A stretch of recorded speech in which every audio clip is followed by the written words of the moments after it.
এইভাবে পরিপাটি হয়ে এমবাপ্পে হচ্ছে মাঠে নামে বিশ্বকাপের স্টেজে। আর মাঠে নেমেই ১টা-২টা গোল করবে, আবার ১টা-২টা অ্যাসিস্ট করবে। আর অ্যাসিস্টও কি ভাই, ওই যে নরওয়ের সাথে ম্যাচে 2nd গোলটার সময় যে অ্যাসিস্টটা ছিল, আরে ভাই মানে এমবাপ্পের শার্ট পিছন ধরে টানতেছে, এমবাপ্পে শুয়ে গেছে মাঠে, তারপরে অ্যাসিস্ট করছে। মানে একটা সত্যি কথা হচ্ছে, if you want to stop Mbappe from scoring a goal, you must bench হিম।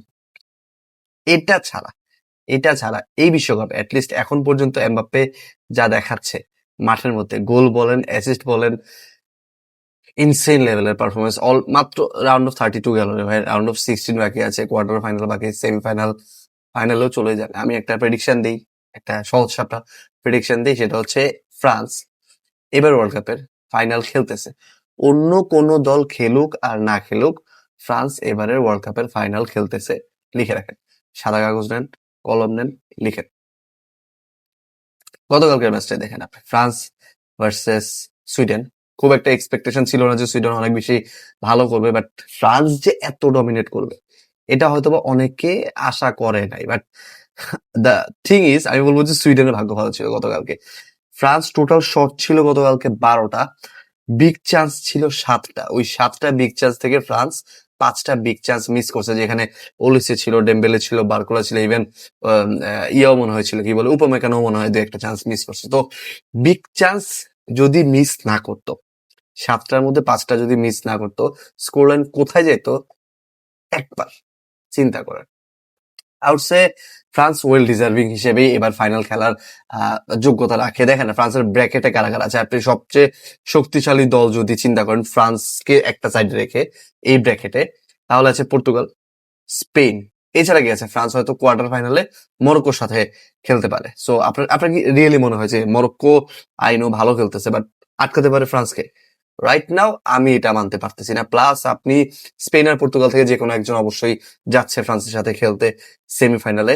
আমি বলবো যে যেই দলই যাক না কেন, France team is right now unstoppable. Even আপনি যদি এই মুহূর্তে আপনি যদি আর্জেন্টিনা এই 2026-এর স্কোয়াডকে ফ্রান্সের সামনে খেলতে বলেন, আমার মনে হয় যে France will definitely win against them. So আমার মনে হয় যে ফ্রান্সের ব্র্যাকেট থেকে France is definitely going into the finals. And গতকালকে সুইডেন খুবই বাজে খেলছে। আমার মনে হয় যে কি বলে, সুইডেন ঠিক আছে রাউন্ড অফ 32 তে চলে আসছে, বাট যে স্টাইলে আসছে ওই স্টাইলে হেরে বাদ গেছে। এন্ড ফ্রান্সের নেক্সট অপোনেন্ট হচ্ছে রাউন্ড অফ 16-এ প্যারাগুয়ে। যদিও সাউথ আমেরিকার টিম অলরেডি হচ্ছে প্যারাগুয়ে, জার্মানির সাথে জিতছে, পেনাল্টি শুট আউটে গিয়ে জিতছে, এন্ড খুব বেশি ভালো খেলে জিতছে এমনটা না। So I am really seeing France into the finals. And Mbappe already 8টা, সরি, এমবাপ্পের অলরেডি 6টা গোল, দুইটা অ্যাসিস্ট হয়ে গেছে এই সিজনে, এই ওয়ার্ল্ড কাপ সিজনে।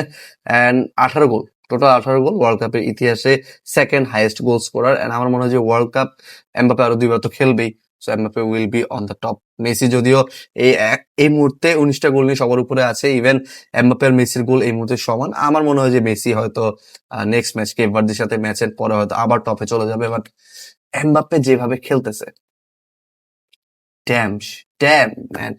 অন্যদিকে হালান্ডও সমান তালে গোল স্কোর করতেছে, 5টা গোল হালান্ডের হয়ে গেছে অলরেডি নরওয়ের হয়ে। ওই ফ্রান্সের সাথে একটা ম্যাচ সে বেঞ্চে বসেছিল, বাট 3 ম্যাচে হালান্ডের অলরেডি এই বিশ্বকাপে 5 গোল। অ্যান্ড আমার মনে হয় হালান্ডের যাত্রাটা বেশি দূর যাবে না। না হয় হালান্ডও এবার গোল্ডেন বুটে যদি একটা ফাইট দিতে পারতো। নেক্সট ম্যাচ হচ্ছে হালান্ডের নরওয়ের, অবশ্যই ব্রাজিলের সাথে, অ্যান্ড ভিনিসিয়াস ভার্সেস হালান্ড একটা ব্যাটেল আমরা দেখতে পারি। বাট দ্য থিং ইজ, নরওয়ের সাথে আইভরি কোস্টের ম্যাচ দেখে আমার মনে হচ্ছিল যে we are seeing another Japan versus Brazil match. Like position Ivory কোস্টের কাছে, অ্যাটাক করতেছে, মানে নরওয়ের হাফই বল আছে, অ্যাটাক করতেছে অনবরত। Norway is like defencing well because of their height, physicality, তারা পেরে উঠতেছে আইভরি কোস্টের সাথে। বাট আমার কাছে মনে হচ্ছিল গতকালকের এই ম্যাচটা দেখে যে Ivory Coast is the deserving winner in that match. ছিল অবশ্যই আমার দেওয়ালো গোলটা যদি আপনি দেখেন, ইট ওয়াজ পিওর ব্রিলিয়েন্স। তারপরে ফার্স্ট গোলটা যেটা নরওয়ে স্কোর করছিল, অবশ্যই নুসার ক্রেডিট দিতেই হবে। আর সেকেন্ড গোলটা যেটা ম্যাচ উইনিং গোল ছিল হালান্ডের, it was a tap in, but তার positioning, that was smart, that was thumbs up for that.